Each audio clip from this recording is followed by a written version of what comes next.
শান্তা। ঘুরে ফিরে এমন বাড়িতেই উঠলাম, নিজেই নিজেকে গালি দিতে মন চাচ্ছে।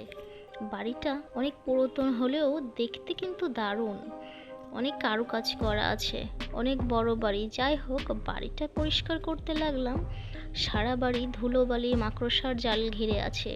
এসব পরিষ্কার করতে করতে হাঁপিয়ে যাচ্ছিলাম। আমার রুমটা কোনো মতে পরিষ্কার করলাম। পুরো দিন কেটে গেল এই কাজ করতে। কম দামে পাবার জন্য বাড়িটা নিলাম।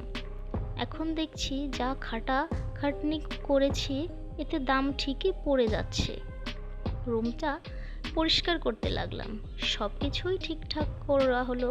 খাবারের ব্যবস্থা করতে লাগলাম। রান্নাঘরের অবস্থা ঠিক সেই রকম নেই। এটা ঠিক করতে অনেক সময় লাগবে, তাই আর ঠিক করতে লাগলাম না। আমার সাথেই একটা ফ্লাক্স ছিল, ওটা দিয়ে 1 কাপ গরম গরম চা